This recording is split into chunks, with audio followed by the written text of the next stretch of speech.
Okay, my friends, if you've been around me whatsoever, you know Velikovsky is my hero. I wrote a book about him called Mudfossils and Velikovsky and Minds in Collision. It's 99 cents on Amazon. You don't get a book, you just get to read it. Now, I have a whole series of things about Velikovsky and what he wrote summarized. I'm going to be reading through it. It's a really nicely done thing, and I'll point you to it on the internet if you want to go and explore it yourself. But I'm going to read through it, and as I do, I'm going to comment, because there's some things I don't agree with him on. But I have found a lot of things that support the things he said, and I have found some things that change what he has said. So it needs to be re-examined in the light of this new ability to look at things. All right, so let's get started. Okay, this is about Immanuel Velikovsky, who, as you know, is my hero.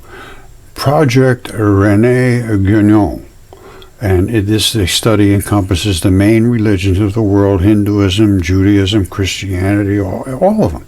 And that is what Velikovsky did. He researched every single culture on the face of the planet.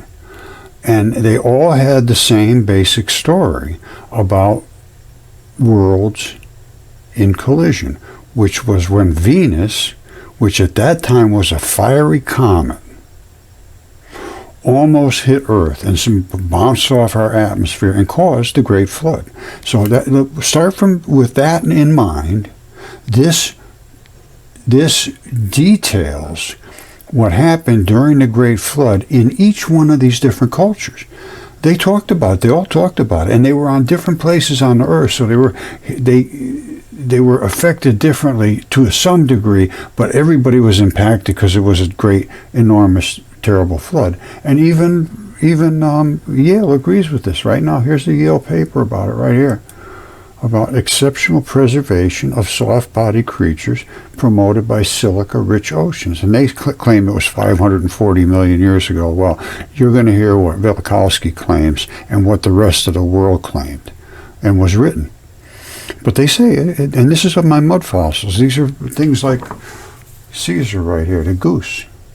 There's his feathers and everything, preserved absolutely flawlessly.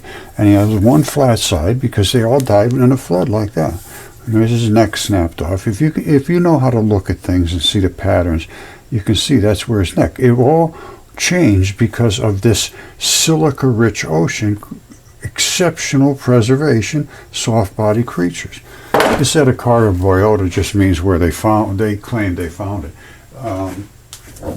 This right here is a lung from a human being, and it's flat as a pancake on the back. Same thing, because it was literally boiled out of these creatures.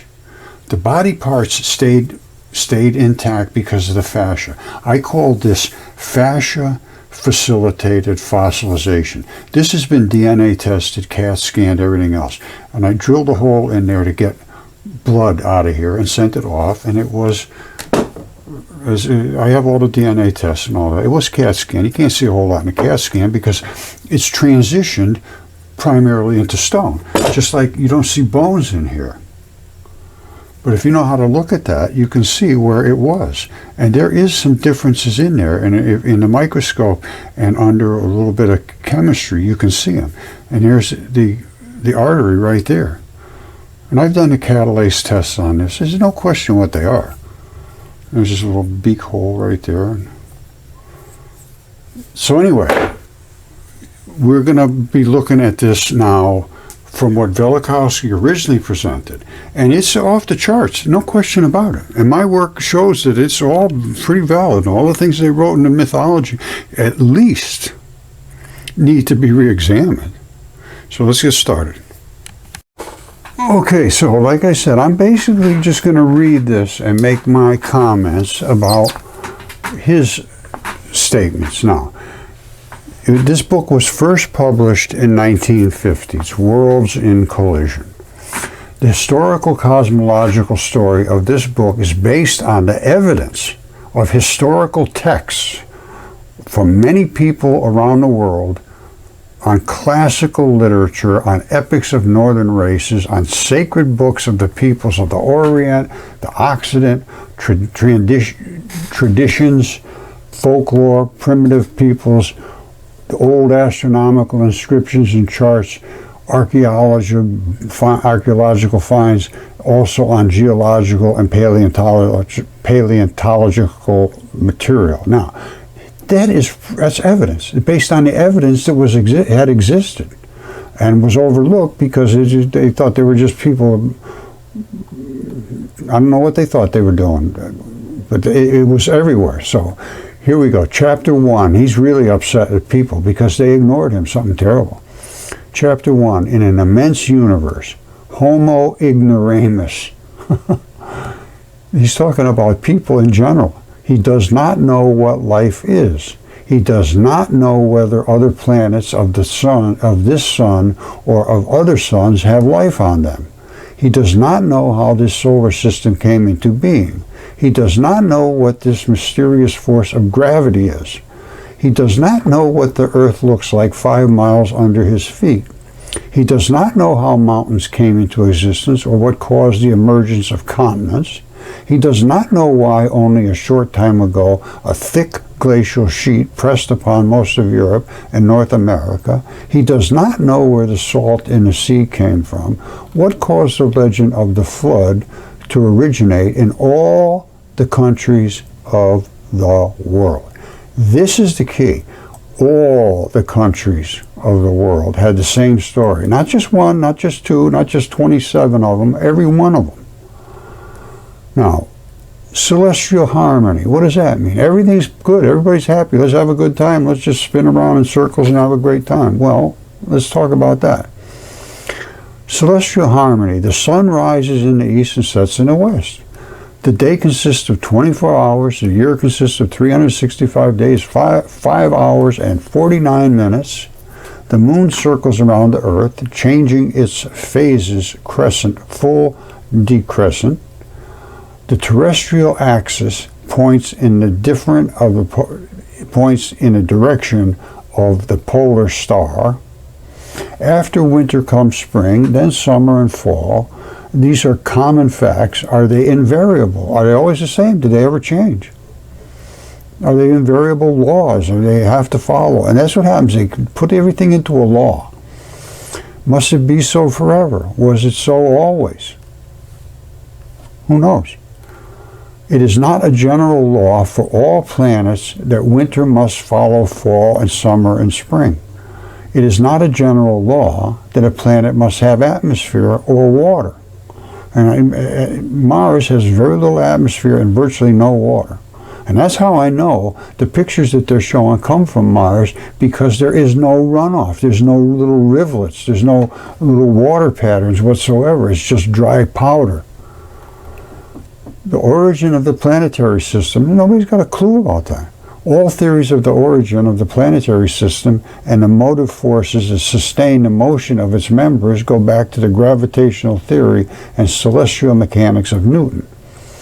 It appears to be clearly established that whatever structure we assign to a primitive sun, a planetary system cannot come into being merely as the result of the sun's rotation. If a sun rotating alone in space is not able of itself to produce its family of planets and satellites, it becomes necessary to invoke the presence and assistance of some second body. Now, I don't know what he's talking about, an invasion of other bodies into our solar system or what, but let's keep on going. The nebular and tidal theories alike regard the planets as derivatives of the sun, or just bits and pieces that fell off, and satellites as derivatives of the planets. All right, the satellites being the moons and so forth. Argument against the Laplace theory. A rotating nebula could not produce satellites revolving in two directions. All right, so the origin of the comets. The nebular and tidal theories endeavor to explain the origin of the solar system, but do not include the comets. Where they come from? And I've shown you what comets are. And they don't include the comets in their scheme. How did they come about?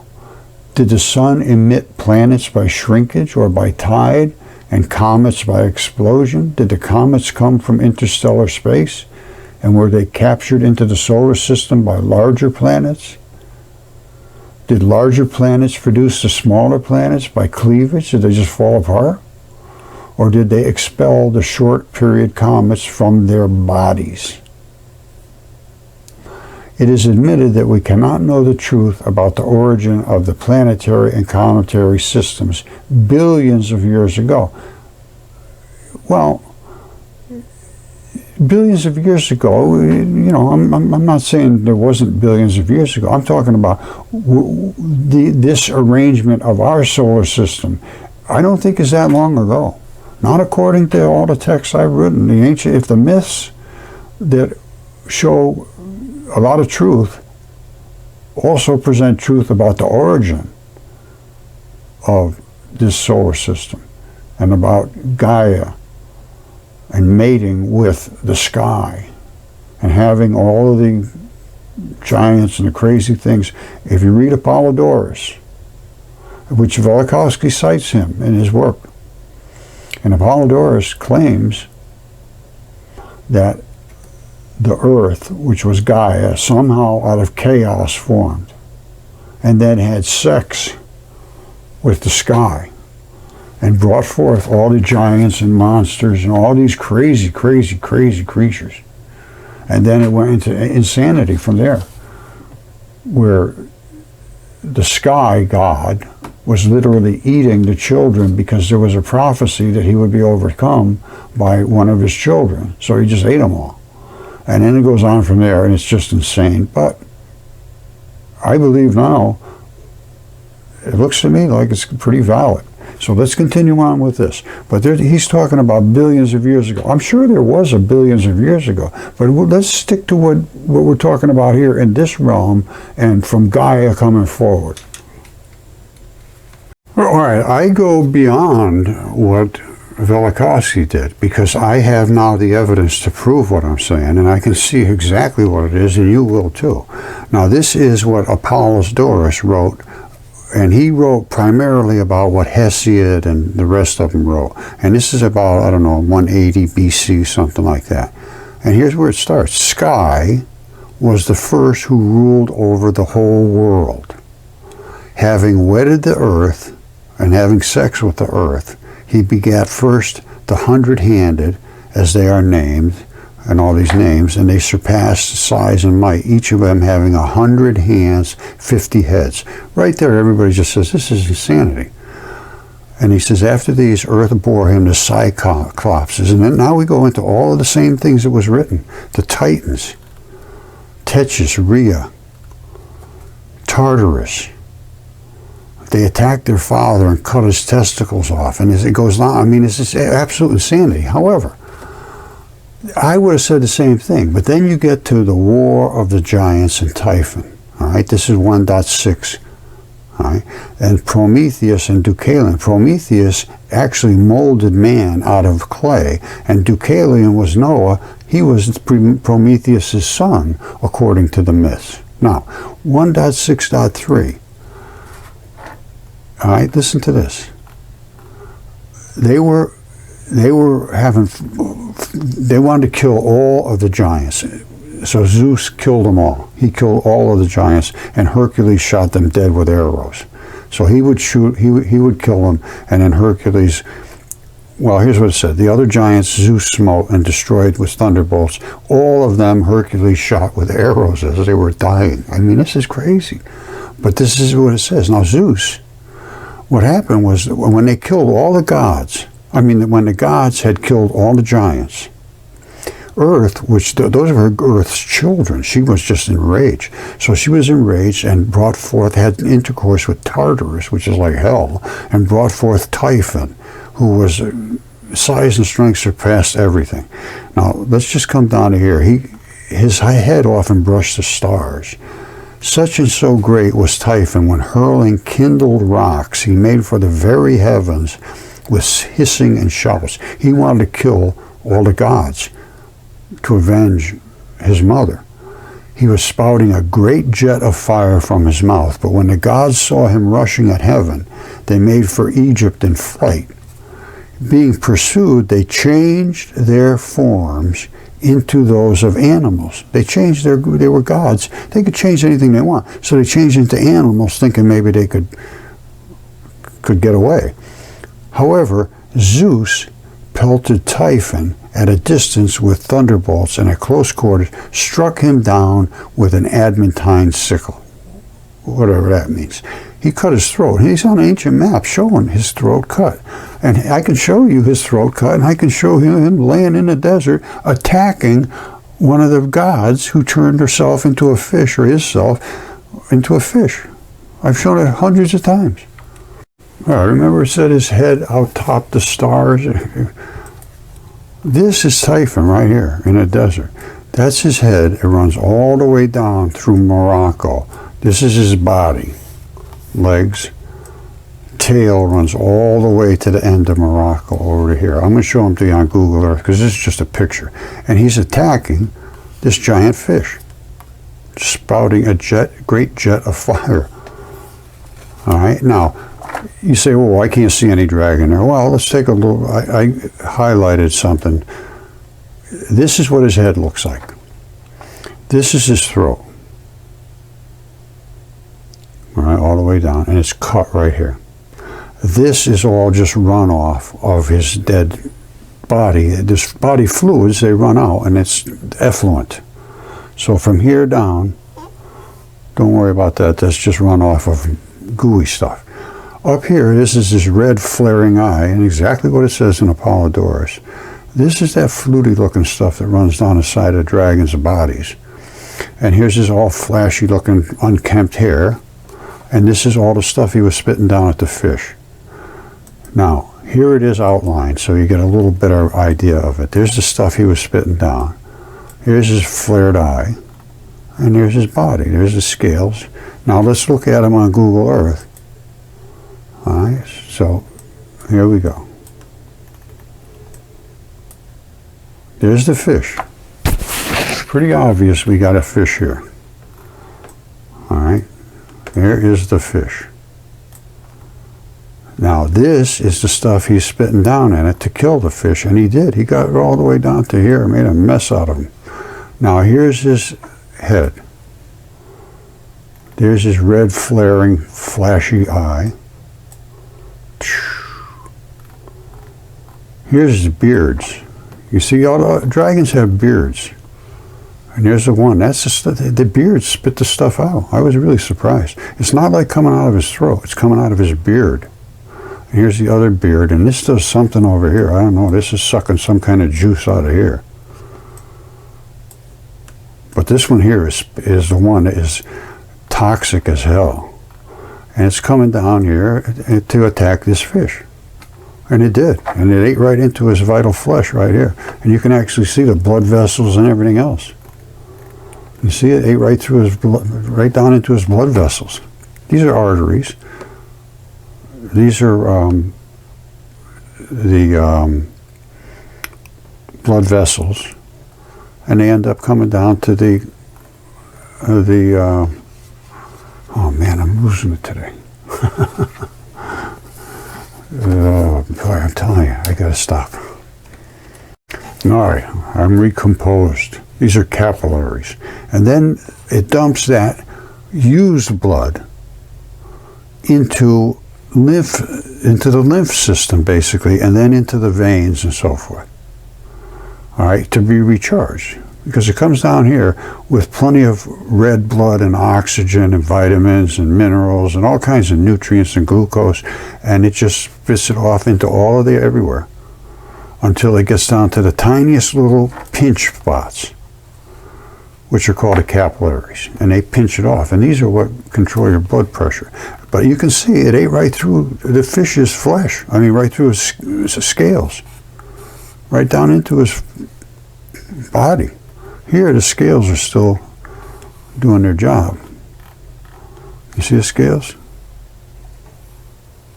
You see them?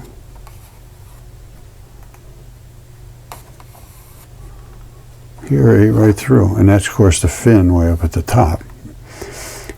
Now, his throat was cut right here. Let's look at the scales. All right, I don't want to push you too hard at this. This, remember, is his nose. He had a funny looking nose. And it came right up here, and all of this down here is his body, and it's all throat. This is all throat until you get down to here where his body is. So let's look at the throat. First of all, remember I said all of this is runoff. So let's dig way in here. Let's start at the top of his throat. I said these are his beards, which they are. And right down here is his throat. And it's got some kind of nasty looking chemicals being squirted into his throat. I mean, this is nasty looking stuff.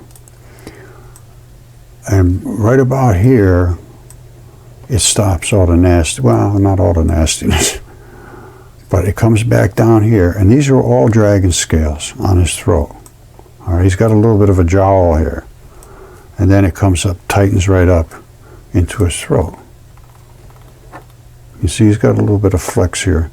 And then his throat is very heavily scaled. You see it? This is where he ate things.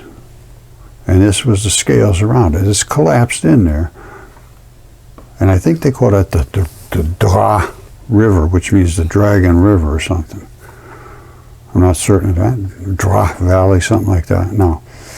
But these are all little plates of dragon scales. The reason they have this here, they're in plates like this, is so that he can bend, he can articulate his throat. Otherwise it'd be one solid tube and you really couldn't do much. That's why you have all these little cracks in them. But that's not just hills and valleys. That's crazy to think that. Absolutely. And I'll show you some other work. It's insane not to think about it. Oh, that's crazy, you can't think about that. No, I can think about it, you can't think about it, because I'm not the one that's insane and crazy. I'm the one that's thinking. All right? And I'm thinking dragon scaled throat. And I'm also thinking Zeus cut his throat with his great and mighty sword. You see that right there? This was cut right straight through, and it all bled out here into the desert. And that's why it's black and red here. That's the color of blood. And this is only at the top of his neck right here. Now his whole body runs all the way across North Africa, all the way out to here. This is still his tail. And this is like some kind of feathery look of dragon scales, but it's feathery looking. And, you know, they were feathered dragons, and they had all kinds of different look to them.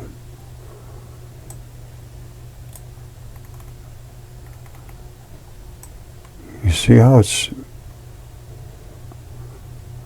sort of feathery looking?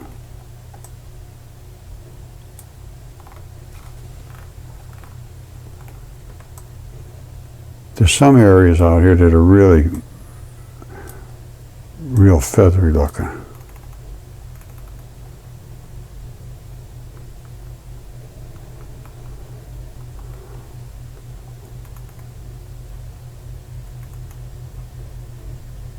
You see this? That's not hills and valleys. That to me looks like it's like a dragon scaled feathery looking tail. But it's definitely dragon scales, or dragon something. Now, if you come back from here, this is all his tail. Right here is a good shot to see. Now, his tail was full of blood just like the rest of his body. So either it just leaked out sort of like all over the place up there, or it congealed down into a valley, which is here. And it all leaked out from this spot. And that's what happened here. And that's why you see all these different colors. Those are transition metals, and these are dragon scales. Take a look at that and just, you know, give it some thought.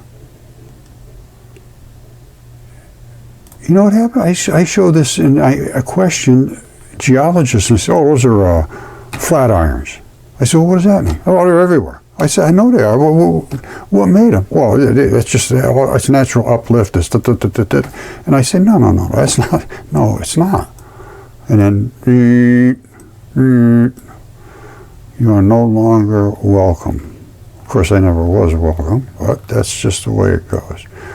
And I've shown there's his butt and everything, and they were living right where he would poop. Right there. This is where he poops right out, and they're living right where the fertile valley is, because it is poop. And this is the urine side. It comes down here. And between the two of them, it comes back together as a cloaca. The two of them come together, and that's what's called a cloaca. And it all came down here at one time. Now, I don't think it's cloacan anymore, but who knows. Now, that is, as far as I'm concerned, undeniable. So, in addition to what Velikovsky is going to be talking about, I am going to add layer upon layer upon layer. Now, some of the things he said I will probably disagree with. I haven't really come up with some decisions yet, but we'll work it out together. All right, so here we go. We're going to go back to Velikovsky. Don't forget, Apollodorus, well, first of all, let me show you the map that shows they knew this thing was cut. They knew it was done, and it was all written about. It's been written about all the way through history until we got into the Age of Enlightenment, where we said, oh, no, all that stuff was nonsense. If you think of that stuff, you're crazy. Forget about it, and we won't give you a paper saying you're smart unless you tell us you forgot about it. So everybody forgot about it. Homo ignoramus. All right, this is the best map I've ever seen of the ancient maps, and this is called the Atlas Catalan Abraham Cresque from 1375. And it shows Typhon right here. This is Typhon, runs all the way across North Africa. Here's his flared tail, which I showed you, the feathered looking tail. Dragon scales all the way down, and his throat is cut. His throat is cut. They knew it. They knew he was a dragon, they knew he was there, and they knew his throat was cut. And he runs all the way across North Africa. All right, and there's the Red Sea, and this is what it is. So, anyway, this is a pretty cool map. All right, now, this is primarily from the words of Hesiod, who wrote in 800 BC, and he's talking about Prometheus and his son Deucalion. Now, Prometheus molded men out of water and earth and gave them fire. Zeus didn't like it, nailed them to a wall for years and years, and had an eagle or something swoop down and eat his liver every night, and it grew back during the day. Now, Prometheus finally got released by Hercules, and Prometheus had a son who was Deucalion. Deucalion to us is Noah. And Noah reigned in the region of Pythia. He married Pyrrha, and he had a daughter, Ephistis, and Pandora, the first woman fashioned by the gods as a punishment. When Zeus would destroy the men of the Bronze Age, he says, that's it, these people are no good, I'm going to wipe them off the face of the planet, which he did. Deucalion, who is Noah, by advice of his father, Prometheus, constructed a chest, which we call an ark, and having stored it with provisions, he embarked in it with Pyrrha, his wife, and Zeus, pouring heavy rain from the heaven, flooded the greater part of Greece. All men were destroyed, except a few who fled to the high mountains in the neighborhood. Now, this is all the stuff that was written 800 BC. This is basically, like the Bible says, it's very, very... What happened was, to my way of thinking, there was a time when all of this stuff was accepted as real, because they were close enough to the source they could accept it. And as they grew further and further and further estranged, they said, this is crazy. This is insane. He nailed him to a wall for many years, and he had an eagle swoop in and devour his liver. This is insanity. We can't keep this in the Bible. Nobody will read the Bible. They think we're crazy. And they took all that stuff out. They took Enoch out. They took all this out. However, they left the main little things, how Noah was told, go build this ark.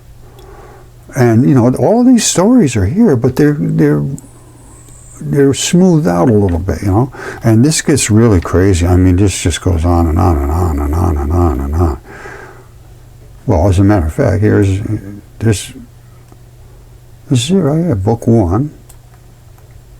Zeus, Titans, the gods, Typhon, Prometheus, Noah, the Deucalion. Then down here you got Book 2, you got all these things, the Wars of Hercules, 12 Labors of Hercules, Europa, all of these different things. Trojan Wars, the Odyssey. And these are all of these things were personifications. The gods were personifications of whatever they wanted to be, first of all. And secondly, they were like sea was Pontius, the earth, Adam. All of these creatures were like, almost, they were creatures, basically. They were creatures. And they were having sex with each other. They were having other crazy creatures. And all I can say, it was very hard to understand and believe any of this, because it's just, it literally is crazy. But what I have found, as you just saw right here, my friends, that was written about in these exact texts I was just showing you. This exact event occurring. All right. So either you start thinking, or you say, well, I can't think. Well, if this was Typhon and his throat was cut, and he's on the ancient maps, and that was what was written in the ancient texts, and he was attacking one of the gods who turned himself into a fish, and Zeus cut his throat with his great and mighty sword. And Velikovsky records this, and these things were witnessed. They were literally witnessed by people on Earth. That's a crazy thing. They could see these things happening in the skies, in the heavens. It's insanity, but, you know, sometimes insanity is reality. All right, rather than bring you through every little detail, we're just going to assess one of the main topics, and I'll go on from there. If you want to come back, you can go through all the little details. But the origin of the planetary system, nobody knows how that happened. Nobody can say how it happens. The origin of comets, now, nobody knows how that happened either. I will show you what comets are made of. You see that? That's Comet 67P. It's a hip joint. And all the body parts I found in space are the same thing. It's a hip joint. This right here is this right here. There's the ball, and there's the hip bone, and it's broken off right here. And that's exactly how they break in a hip fracture.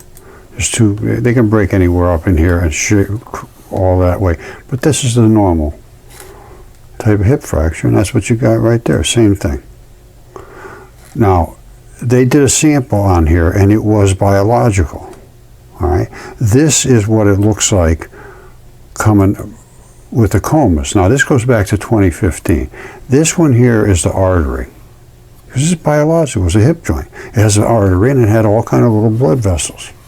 And the little blood vessels service all the tissues. That's how it works, as I showed you before in a giant fish. This is, I'm telling you, it's crazy. I'm not fighting you about that. But that's what it was. Now, this is the big one. This is the big artery. And this was squirted out there. This is not, it's not being burnt up by the sun now. It had to hit in exactly the correct way to boil off the gases. But all these little dots in here, these are all little tiny places where blood was servicing tissue under there. Because every single cell has to be serviced with tissue. It's not like you have one tube and that's it. Now here's how big this thing is. Here's the end of the bone broken off. And this is Raleigh, North Carolina. That's downtown Raleigh on a very bad day. And the size of this thing. It's so, and asteroid Bennu and asteroid Psyche, I've shown those. Those are hearts. There's no question whatsoever about it.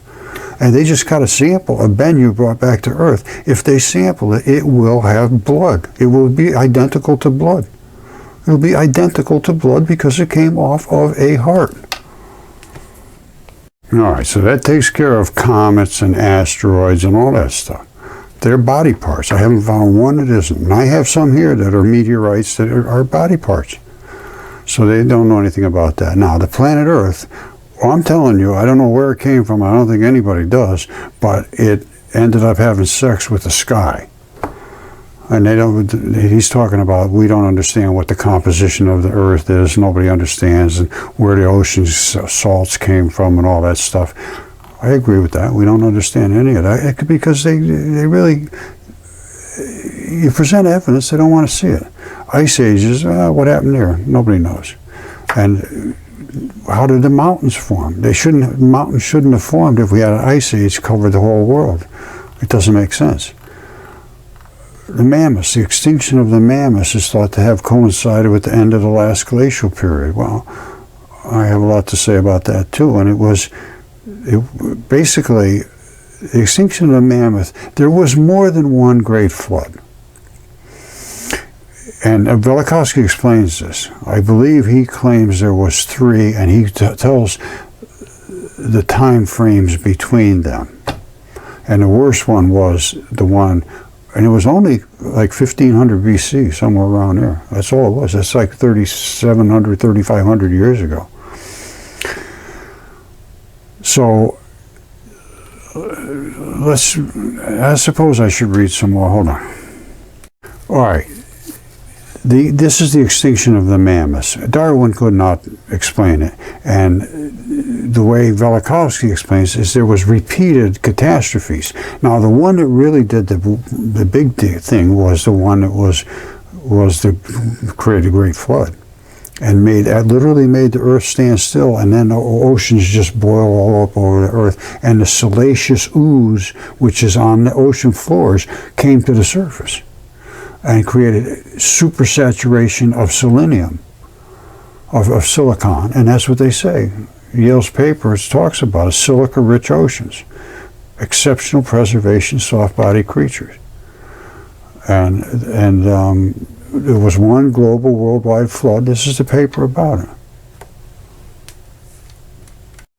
You know, a lot of this stuff about the Ice Age was because they've got these scrapes across these surfaces, but they're really tendons. They're not necessarily scrapes because of retreating ice and piles of things. They say the Ice Age had to happen to pile up all this stuff and all kinds of, everything is a concocted story at this point as far as I'm concerned, which means we have to look at everything over again. The Ice Age in terms of chronology, what happened? The world ages, a conception of ages that were brought to their end by violent changes in nature, is common all over the world. Everywhere on the world, every culture had the same thing. They said, all of a sudden there was a disaster, and the number of ages differs from people to people and from tradition to tradition. In the annals of ancient Etruria, according to Varro, were records of 7 elapsed ages, 7 ages that were serious different ages. Now the Greeks had similar traditions.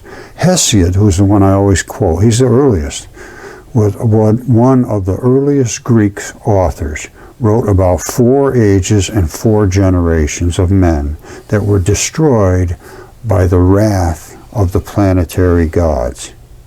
All right, because the men, right now, we're out of control now, and I don't see any reason it's not going to, this is going to happen again. I can see it coming right down the road. And they said, we're fed up with you people, you're no good, and off it went. So these are the Greeks, and this is Hesiod. And you know who told Hesiod to write all these stories? Was the daughters of Zeus, who were called the Muses. He had 9 daughters, and they were personifications of all kinds of dance and music and all kinds of stuff. And they came down to Hesiod, who was on Mount Helicon tending his sheep. He was illiterate, and they said, here, we want you to write some books. And he said, I can't write. They gave him a magic rod, and he started writing. And he wrote all the things they told him about the genealogy and all the insane things that Apollodorus wrote. Because it all came from Hesiod. And they destroyed the humans. And the sacred Hindu book Bhagavad Gita Purana tells of 4 ages and of pralasis or cataclysms in which in various epochs mankind was nearly destroyed. The 5th age is that of the present age. The world ages are called kalpas or yugas. Each world age met its destruction in catastrophes of conflagration, floods, and hurricanes. And you're seeing it coming right now. You know, I mean, this is scary as can be, but it's just, I go for the truth. And Velikovsky did too. And he searched every one of these places, and they all had the same thing: conflagration, flood, hurricane, disease, disaster, fires, all kinds of things. And he's talking about references to ages and catastrophes found in Avesta, Zenda Avesta, the sacred scriptures of Mazdaism, the ancient religion of the Persians. The Chinese call the papyrus ages Kis, and the number 10 Kis, from the beginning of the world until Confucius. An old tradition, and a very persistent one, of world ages that went down in the cosmic cataclysms and catastrophes was found in the Americas among the Incas, the Aztecs, and the Mayas. They all had the same story. The major part of the stone inscriptions found in Yucatan refer to world catastrophes. They're just writing about their histories. A tradition of successive creations and catastrophes is found in the Pacific Islands. On Hawaii, 17.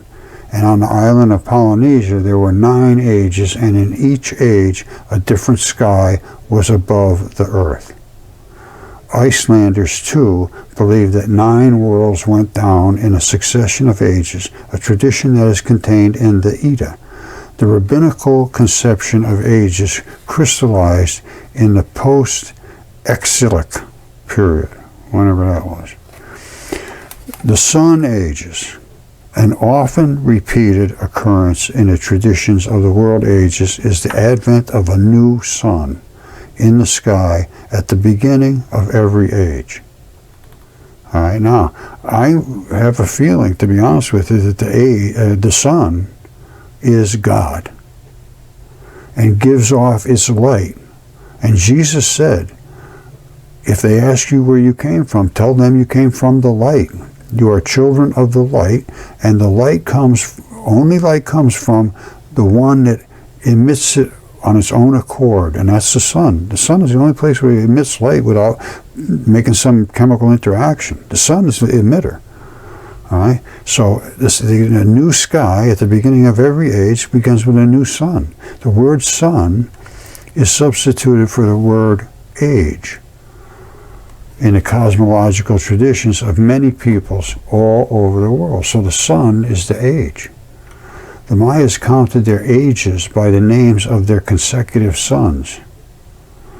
These were called water sun, earthquake sun, hurricane sun, fire sun. The Aborigines of British North Borneo even today declare that the sky was originally low and that 6 suns perished. And at present, the world is illuminated by the 7th sun. This is very, very deep. And I'm telling you right now, I see so much evidence that supports a lot of stuff. I don't know about all this stuff. But Typhon was real, and he was written about in the same kind of crazy way as this. Okay, this is going to take quite some time to go through. Velikovsky did extreme amount of research here. But I'm just going to tell you what people literally could see from the earth, and they all had the same story. Listen to this very carefully.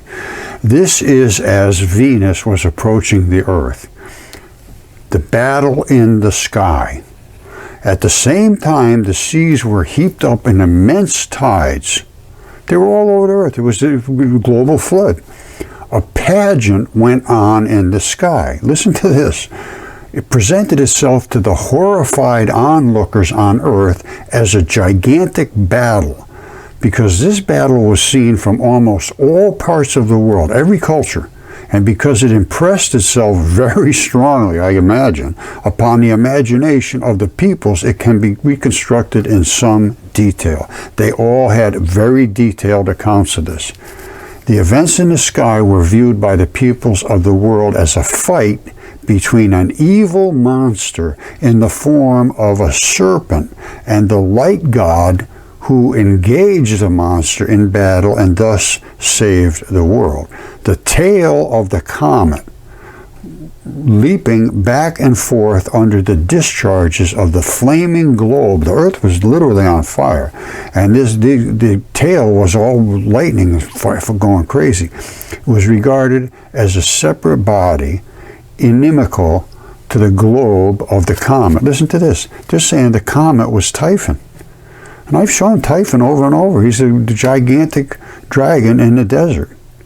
And this is when Exodus happened, and the Israelis escaped from bondage. All right, they weren't set free, they escaped. And then it talks about the spark, and it goes on about the collapsed sky, the boiling earth and sea. The earth was boiled, the seas boiled, and that's what created all my mud fossils. Mount Sinai, they're going to talk about that. Theophany, earthquakes accompanied roaring noise, came from the bowels of the earth. Meteorites. Our planet rotates, and they talk about how it's slowed down and stopped actually during this impact and the reversed polarity of the earth, which could happen soon again. The quarters of world displaced. Everybody went crazy. Changes in the times and seasons. So everything changed. Everything changed. Shadow of death. Ambrosia, and it goes on and on and on. I mean, this is very, very long in detail, so I'm not going to get into the whole thing today. But it is, it's, as far as I'm concerned, I can't deny any of it. And I have a lot to add to it, as I think I've already shown you or will show you. Because now we have Google Earth, I can see Typhon, I can see the fish, I can see all the things that were written seem to have happened. Okay, I'm going to leave it at this for today, but I am going to get deep, deep, deep into Velikovsky because I have to revisit all the things. I've forgotten a lot of stuff since I wrote the book about him. And I have also uncovered some new things that change possibly some of the things I said. Now, don't forget, this is from 1950, and he went to every single culture on the face of the planet. They all had this same crazy, crazy story about the gigantic, nasty flood. And then there was other catastrophes that happened at other times. We'll be getting into those as well, because it's not just this one. And it seemed like, I think he says like 52 years apart, but this one was, apparently it was as Venus came back around until it finally settled into its orbit that it's in now. But at first, it almost hit Earth, smashed into Mars, destroyed Mars, and then sort of wobbled around for a while, and every 52 years or so it would come back close enough to Earth to cause another catastrophe. But the big one was the impact, where the boiling oceans and all that stuff. So we're going to be getting into it. If you're interested, stick around. I'll try to keep you informed as to when I'm going to be doing, but they're going to be kind of long. So that's just the way it works. There's a lot to think about here. If you want truth and you want to be serious about it, you got to investigate what somebody, a hero like Velikovsky, did. He went to every culture, the papyruses, the tablets, the texts, the museums, the cultural centers, the glyphs, everything. They all had the same story. And he was destroyed. They took his book off the bookshelves because they didn't like what he was saying. And I've been pushed right off the edge of the cliff myself, so I understand what happened to him, and it's happened to me too. Even in the age of the internet, I can't get anybody to listen. I can't get my words out because I'm so suppressed. My channel has 194,000 subscribers, and I get a couple thousand hits. That's about it. And it's not getting out to anybody. And the people that do put my work out there are also being blocked. I'm blocked from everywhere. I just got into some place yesterday about anomalies on Earth, geological anomalies. I posted, and they attacked me like you wouldn't believe. I mean, I was just assaulted up and down. Nasty, nasty, nasty people. And then I got blocked. So that's the world we live in, my friends. If you want reality, you damn sure better stick around with me.